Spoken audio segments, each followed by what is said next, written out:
கரெக்டா தாலி கட்ட போற நேரத்துல சேரனத்தா என்கிட்ட கார்கிய மறந்துட்டேன் போய் எடுத்துட்டு வான்னு சொல்லி என்ன அங்க இருந்து வெளியே அனுப்பிட்டாரு. கரெக்டா அந்த நேரத்துல என்ன வெளியே அனுப்புனதுக்கு இதுதான் காரணமா இருக்குமோன்னு நான் நினைக்கிறேன். சேச்சே, சேரன் அப்படிலாம் செய்ய மாட்டான். இது உன் கற்பனை இல்ல, இது என் கற்பனை இல்ல, இதுதான் நிஜம். வேலு உன்னை சொன்னதை நீ நம்பல, ஆனா சங்கர் சார் சொன்னதையுமா நீ நம்பல? நீ சொல்ற மாதிரி எனக்கு தெரியாம தீபனே என் கழுத்துல தாலி கட்டினாலும் அதை நான் ஏத்துப்பேன்னு நீ நினைக்கிறியா? எப்படியாச்சும் உன் கழுத்துல தாலி கட்டிட்டா அதுக்கப்புறம் உன்னை சமாதானப்படுத்திடலான்னு சேரனத்தா நினைக்கலாம்ல. சேரன் ஏதாச்சும் எமோஷனலா உன்கிட்ட பேசி உன்னை தாலிய கலட்ட விடாம பண்ணிட்டா அதுக்கப்புறம் நீ தீபனோட சேர்ந்து வாழ்ற மாதிரி ஆயிடும். நீ நினைக்கிற அளவுக்கு சேரன் அவ்வளவு மட்டமாலாம் யோசிக்க மாட்டான். கண்டிப்பா அவன் இந்த மாதிரி எல்லாம் பண்ண மாட்டான். நீ நினைக்கிற மாதிரி சேரன் ரொம்ப யோகியம் எல்லாம் கிடையாது. ஒரு நாள் அவனை பத்தி உண்மை உனக்கு தெரிய வரும். சக்தி அக்கா, அக்கா நில்லு, இங்க பாரு அக்கா. சக்தி அங்க பாரு, செல்வி வரா. செல்வி என்னாச்சு உனக்கு? ஐயோ இவளா? இவ சக்தி கிட்ட எல்லா உண்மையும் சொல்லிடுவாளே, இப்ப என்ன பண்றது? இந்த நவீன் எல்லாத்தையும் சொதப்பிட்டானே.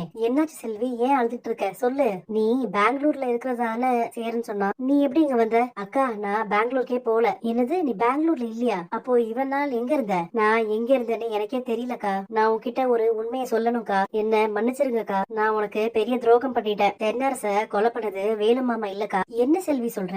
அவர்தான் அதை பண்ணாருன்னு சொல்லி கோர்ட்ல ப்ரூவ் பண்ணி 7 வருஷம் ஜெயில இருந்துட்டு வந்திருக்காரு. அவர் அதை பண்ணலன்னு இப்ப வந்து சொல்ற? அப்ப அதை பண்ணது யாரு? ஏய் செல்வி சொல்லாத.